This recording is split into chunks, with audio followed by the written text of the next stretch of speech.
Oh, hi guys.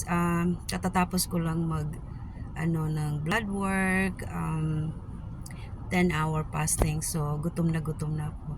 So, papasok ako diyan sa bagel store. Yan, at bibili ako ng bagel kasi gutom na ako. Okay. Okay guys, so all this palaman.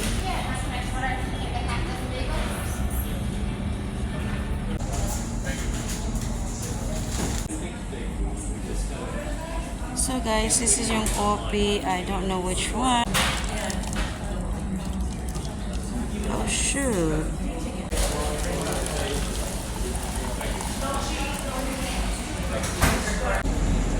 So half and half or French vanilla. So we're gonna get the French vanilla.